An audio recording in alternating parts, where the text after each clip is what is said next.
दीगर खबरों में आपको बताएं कि कराची के शहरियों के लिए खुशखबरी है। ग्रीन लाइन के मजीद 40 बसें कल कराची पहुंचेंगी। ओशन नामी जहाज कल 11:40 पर कराची पोर्ट पहुंचेगा। ग्रीन लाइन बस सर्विस के लिए 40 बसें पहले ही आ चुकी हैं। मजीद तफसीलात जानते हैं अशरफ खान से। अशरफ बताइएगा क्या तफसीलात हैं, 40 बसें और आ रही हैं, बाकायदा तौर पर ग्रीन लाइन बस सर्विस का आगाज़ कब होगा? जी, देखा जाए पोर्ट हुकाम की जानिब से अपडेट मिली है और कहा गया है कि कराची शहर के लिए खुशखबरी है कि ग्रीन लाइन के लिए मजीद 40 बसें जो है कल रात जो है गए कराची पहुंचेंगी और ओशन नामी जो जहाज है 14 अक्टूबर की रात 11:40 पर कराची पोर्ट पर लंदन अंदाज होगा। और ग्रीन लाइन की बस सर्विस के लिए 40 बसें पहले आ चुकी हैं, मजीद 40 बस कल पहुंचेगी तो मजमूई तौर पर 80 बसें हो जाएंगी। और वफाकी वजीर असद उमर प्लानिंग डेवलपमेंट उन्होंने कहा था कि नवंबर से कराची की शहरियों को जो है ये बस सर्विस शुरू कर दी जाएगी, जो कि सुरजानी से लेकर गुरु मंदिर तक अभी पहला फेज होगा। उसके बाद जो है जो बनारस जो उसकी जो अपडेट मिलेगी, जो अंडरपास जो बन रहा है उसके बाद जो है टावर तक इसकी सर्विस शुरू कर दी जाएगी। जी ठीक है, बहुत शुक्रिया अशरफ खान, आपने अपडेट किया। ग्रीन लाइन बसेस की आमद पर गवर्नर सिंध इमरान इस्माइल ने फौरी अपने कायद वज़ीर-ए-आज़म इमरान खान का शुक्रिया अदा किया। ट्वीट में कहा, ग्रीन लाइन मंसूबे के लिए 40 बसों का काफिला 14 अक्टूबर को कराची पोर्ट पहुंच जाएगा। उन 40 बसों के पहुंचने से ग्रीन लाइन के लिए 80 बसों का फ्लीट मुकम्मल कर दिया गया। अहम खबर से आपको अपडेट करें कि डेयरी फार्मर्स एसोसिएशन ने दूध की कीमतों में 25 रुपये इजाफे का इंदिया दे दिया है। एसोसिएशन ने सेक्रेटरी लाइव स्टॉक को कीमतों पर नजरसानी के लिए खत लिख दिया। खत में दूध की कीमत 155 रुपये इजाफे की तजवीज़ दी गई है। शहर कायद में डेयरी फार्मर्स भी आवाम पर महंगाई का बम गिराने को तैयार हैं। दूध की कीमतों में 25 रुपये इजाफे तक का इंदिया दे दिया। दूध की कीमतों में इजाफे की खबरों ने शहरियों को परेशान कर दिया। मज़ीद तफसीलात जानते हैं बसीम इफ्तिखार से। जी बसीम, अपडेट कीजिएगा। जी बिल्कुल, दूध की कीमतों में इजाफे का इम्कान है क्योंकि डेयरी फार्मर्स ने दूध की कीमतों में तकरीबन 25 रुपये फी लीटर तक इजाफे का जो है वो अंदिया दिया है। जबकि जो डेयरी फार्मर्स हैं उनका कहना यह है कि जो मौजूदा महंगाई की सूरत हाल है उस पर उनका जो है कारोबार शदीद मुतासर हो रहा है। पुरानी कीमतें जो हैं उस पर वो कारोबार नहीं कर पा रहे, जिसकी वजह से उनका ये कहना है कि जो दूध की फी लीटर जो रिटेल में कीमत है उसमें तकरीबन 25 रुपये तक का इजाफा और मजमूई तौर पर दूध की कीमतों में जो है वो 25 रुपये इजाफे का कहा गया है। जबकि अगर दूध 25 रुपये महंगा होता है तो इस वक्त दुकानों पे दूध जो है वो 130 रुपये लीटर है। अगर 25 रुपये महंगा होता है तो तकरीबन 155 रुपये फी लीटर तक पहुंच जाएगा। इस हवाले से जो है वो जो डेयरी फार्मर्स हैं उन्होंने सेक्रेटरी लाइव स्टॉक को भी खत लिखा है और कीमतों के हवाले से नजरसानी का कहा है। और जबकि जो डेयरी फार्मर्स हैं उनका ये कहना है कि जो ज़िला इंतजामिया कमिश्नर कराची हैं वो भी दूध की कीमतों में नजरसानी करें। ताहम शहरियों का ये कहना है कि इस मौजूदा महंगाई की जो लहर है उसमें 130 रुपये फी लीटर दूध खरीदना उनके लिए मुहाल हो रहा है। अगर 155 रुपये फी लीटर दूध होता है तो वो किस तरीके से दूध खरीदेंगे, चूंकि दूध बुनियादी ग़ज़ा है, रोज तौर पर इस्तेमाल किया जाता है, बच्चे पीते हैं। ठीक है, बहुत शुक्रिया, आपने अपडेट किया वसीम। दूध की कीमतों में इजाफे के इम्कान ने शहरियों को परेशानी में मुब्तला कर दिया है। शहरी कहते हैं कि 130 रुपये लीटर दूध खरीदना मुहाल हो रहा है, तो 155 रुपये लीटर होगा तो क़ुव्वत खरीद से बाहर हो जाएगा। होगा तो फिर बहुत परेशानी होगी।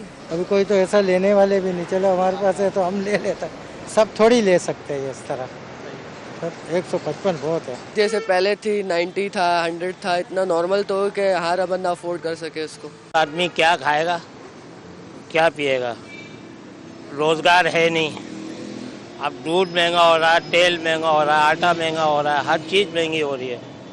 तो आप ये बताएं कि गरीब आदमी कहाँ जाएगा। एक जानिब अवाम परेशान है तो दूसरी जानिब सदर dairy farmers association Shakir Gujjar ने दूध की कीमत में इजाफे का जिम्मेदार वफाकी हुकूमत की पॉलिसीज़ को करार दे दिया।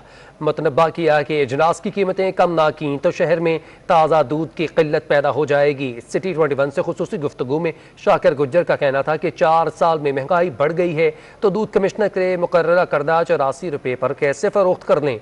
उन्होंने मजीद क्या कहा, आपको सुनवाते हैं। ताल्लुक आपकी ख्वाहिशात से नहीं है, ना मेरी ख्वाहिशात से है। इसका ताल्लुक बराह रास्त इनपुट की कीमतों से है। और यकीनन हम दूध की कीमतें बढ़ाने वाले कौन होते हैं जी? ये है हुकूमत वक्त। हुकूमत वक्त अपनी पॉलिसीज को बेहतर करें, सब चीज़ों की कीमतें कम हो जाएंगी। ये अजनास की एक्सपोर्ट को बंद कर दें, दूध की कीमतें रुक जाएंगी, मुर्गी की, अंडे की, गोश्त की कीमतें नहीं बढ़ेंगी, रुक जाएंगी। पाकिस्तान रेलवे की नाअहली के बायस अंदरूनी मुल्क से कराची आने वाली मुताबिक ट्रेनें आज भी ताखीर से आएंगी। कराची एक्सप्रेस 3 घंटे जबकि पाक बिजनेस 2.5 घंटे की ताखीर से पहुंचेगी। तफसीलात जानते हैं हमारे नुमाइंदा आदिया नाज से। जी आदिया, अपडेट कीजिएगा। कराची आने वाली मुतादिद ट्रेनें आज भी ताखीर का शिकार हैं। सबसे ज़्यादा ट्रेन लेट पहुंच रही है वो कराची एक्सप्रेस है जो तकरीबन 3.25 घंटे की ताखीर से कराची कैंट स्टेशन पहुंचेगी। जबकि इसके अलावा दीगर की बात की जाए तो बिजनेस एक्सप्रेस 2.5 घंटे की ताखीर का शिकार है। कराकरम एक्सप्रेस तकरीबन 2 घंटे की ताखीर से कराची पहुँचेगी। इसी तरीके से दीगर ट्रेनों की बात कर लें तो कोई 1.5 घंटा लेट है, कोई 2 घंटे लेट है, कोई 2.5 घंटे की ताखीर से आ रहा है तो कोई 1 घंटे की ताखीर से आ रहा है, जो कि गिनती में भी शुमार नहीं होता है। महकमा रेलवे इस हवाले से कोई मुनासिब हिकमत अमली मुरतब करने के हवाले से हमें सुस्ती और काहली का मुजाहरा करती हुई दिखाई देती है।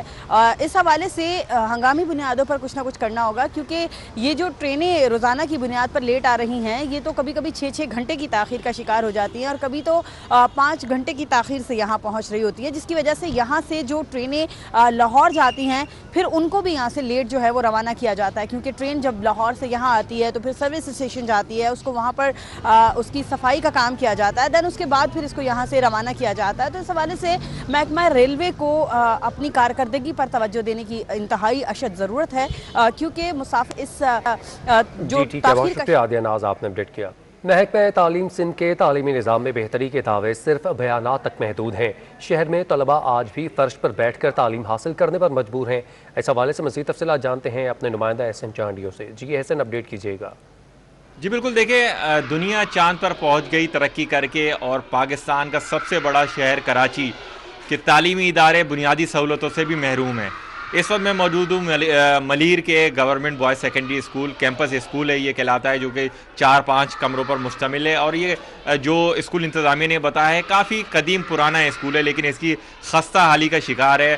और जो बच्चे हैं, ये कराची का शहर, पाकिस्तान का सबसे बड़ा शहर कराची है और इसमें स्कूल की हालत आप देखें, अगर मेरे कैमरामैन आगा रफ़ीक आपको दिखा सके तो आप देख सकते हैं बच्चे ज़मीन पर बैठकर तालीम हासिल करने पर मजबूर हैं।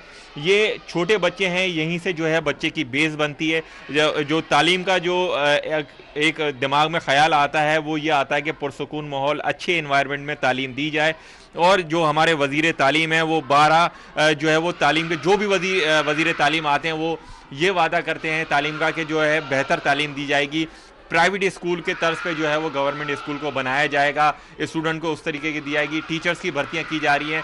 260 अरब से ज़ायद का सबसे ज़्यादा बजट जो है वो महकमा तालीम है तमाम महकमों के मुकाबले में।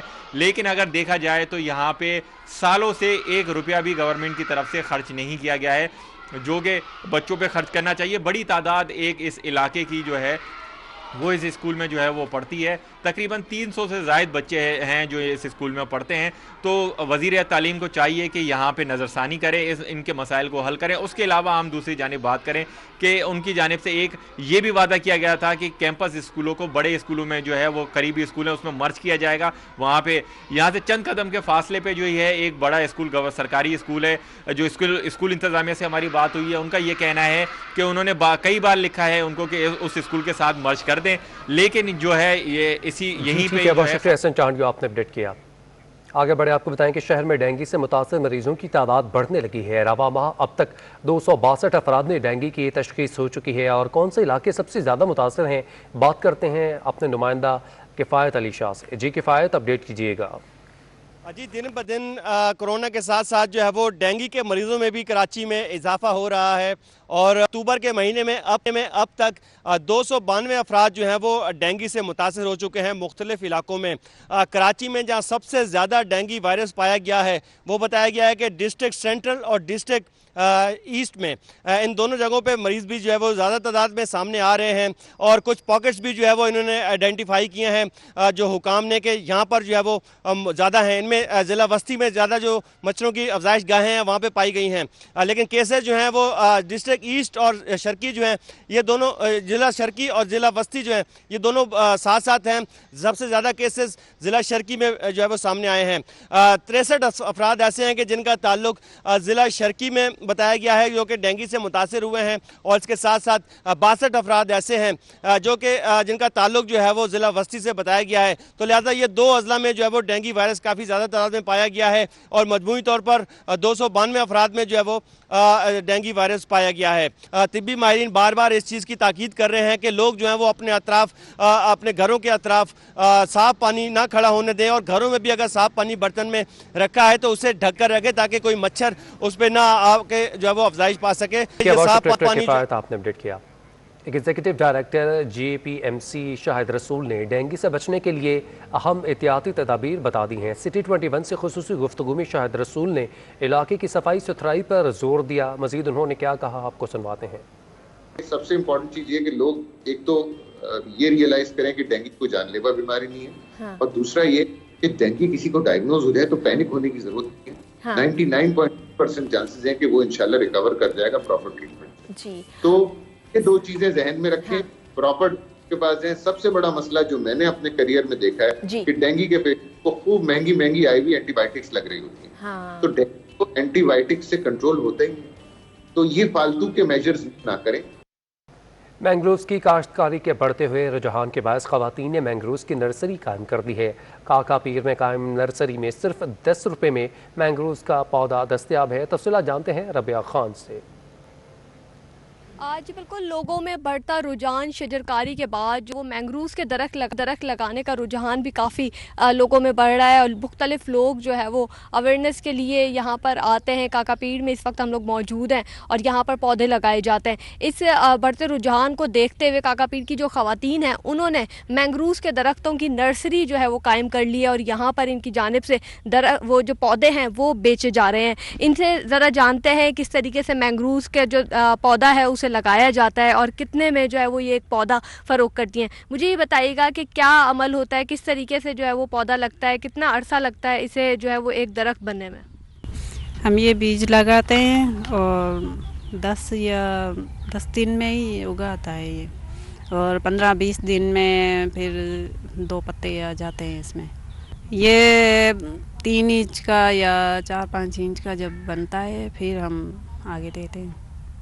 जी बिल्कुल, इनका कहना है कि 3 से 4 इंच का जब पौधा हो जाता है तो उसके बाद जो है वो इसे जो है वो आगे फ़रोख्त के लिए रखा जाता है, ताकि जो आगे जो लोग इसे ख़रीद रहे हैं जब उसे जंगल में लगाएं तो ये इतना बड़ा पौधा हो कि ये ख़ुद से जो है वो सर्वाइव कर सके। मुख्तलिफ लोग जो कोस्टल एरियाज़ में काम करते हैं उनकी जानिब से यहाँ पर जो है वो मैंग्रोव्स के दरख्त या पौधे जो है वो ख़रीदे जाते हैं, और उन्हें जो है वो मुख्तलिफ मैंग्रोव्स के जंगलात की अफजाइश को बढ़ाने के लिए इस्तेमाल किया जाता है। कोई ज़्यादा कीमत नहीं है, 10 रुपये का एक पौधा मौजूद है और उसे जो है वो यहाँ पर लगाया जाता है। और इसकी खासियत ये है कि मैंग्रोव्स के जंगलात जो है वो ना सिर्फ कराची को कुदरती आफात से बचा रही हैं, बल्कि जो समुद्री तूफ़ान और दीगर सैलाब के खदशात होते हैं उससे मैंग्रोव्स के दरख्त जो है वो हिफाजत करते हैं, जिसके बायस जो है कोशिश की जा रही है कि जो कराची के कोस्टल एरियाज़ हैं। जी ठीक है, बहुत शुक्रिया रबिया, आपने अपडेट किया। वफाकी हुकूमत ने सिंध की जामियात का बजट कम कर दिया। मुआशी हालात अबतर हो चुके। वज़ीर जामियात सिंध इस्माइल राहू का तहरीक इंसाफ की हुकूमत पर इल्ज़ाम। बोले हायर एजुकेशन कमीशन ने सिंध की जामियात की ग्रांट आधी कर दी है, अखराजात दोगुने हो चुके हैं। आपको अपडेट करें इसका अहम खबर के हवाले से। वफाकी हुकूमत ने सिंध की जामियात का बजट कम कर दिया है। मुआशी हालात अबतर हो चुके। वज़ीर जामियात सिंध इस्माइल राहू का तहरीक इंसाफ की हुकूमत पर इल्ज़ाम। बोले हायर एजुकेशन कमीशन ने सिंध की जामियात की ग्रांट आधी कर दी है, अखराजात दोगुने हो चुके हैं। वफाकी हुकूमत पर सिंध की जामियात का बजट कम करने का इल्ज़ाम सामने आया है। मुआशी हालात अबतर हो चुके हैं, ऐसा कहना है वज़ीर जामियात सिंध इस्माइल राहू का। हायर एजुकेशन कमीशन ने सिंध की जामियात की ग्रांट को आधा कर दिया है।